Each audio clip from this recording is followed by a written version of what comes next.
panga mtunzi tiende pamozi tonse a Zambia mtima umozi chikondi chatu palibe kusiana ndife amozi tieni tipange ziko latu.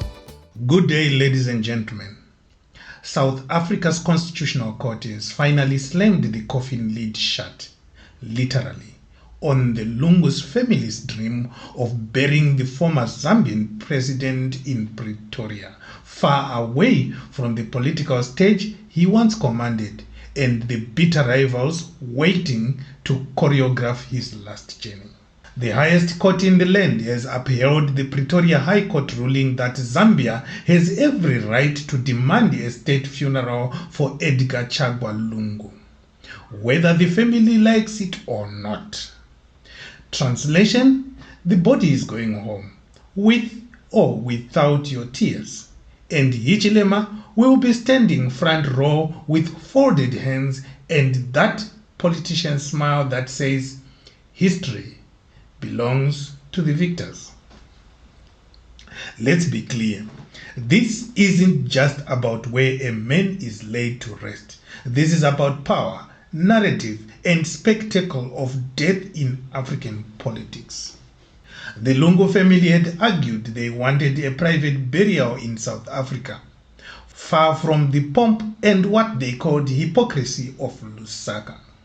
They wanted HH nowhere near the casket. But the Zambian government was never going to let that happen.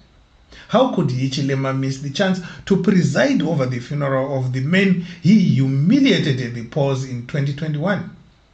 This is politics served cold, burying not just the body of a rival, but his entire legacy under the soil of the nation he once ruled. The court's ruling is blunt. Zambia is entitled to a state funeral for a former head of state.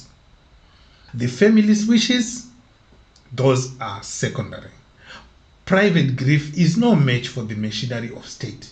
After all, why let the widow and children script the narrative when the government can turn the event into a national theater of unity, healing, and let's not kid ourselves, political point scoring? Funerals in African politics are not moments of silence. They are microphones turned up to full volume. And here's the irony. Lungu himself once warned that Hichilema's government was plotting to arrest him. His allies were hounded, prosecuted, paraded in courts. His family members dragged into endless cases. He claimed the writing was on the wall. And now, even in death, he is not being spared the state's heavy hand.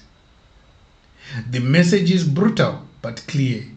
You were a president, and presidents don't get to choose how history buries them. But let's not miss the wider theater. This saga is about control over legacy. If Lungu had been buried quietly in Pretoria, it would have been a private, almost defiant gesture. A family saying, we don't need the state's approval.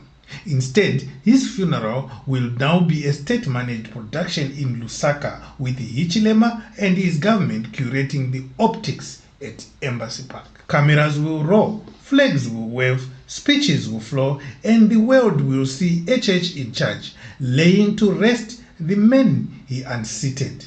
That's not closure, that's narrative domination. And this is exactly what Edgar Lungu did to Kenneth Kaunda. The family's loss of agency here reflects something deeper. In our part of the world, leaders don't really belong to their families once they taste power. They belong to the nation, or rather, to those who control the nation at any given moment. Even in death, they are political property. Their coffins become podiums. Their graves become symbols. Their funerals become rallies disguised as memorials. And the citizens, they are invited to clap, cry, and absorb the performance. So, Edgar Lungu will be flown home, not as a man returning to the soil of his ancestors, but as a political instrument in a church orchestra. The Constitutional Court ruling may have ended a legal battle, but it has also opened up a new chapter in Zambia's theater of power. Watch closely. The speeches, the order of dignitaries, even the placement of the casket will all scream politics louder than mourning. Because in Zambia, even in death, the fight for control never ends. This is the Zambian Files, in collaboration with Zimwef's TV.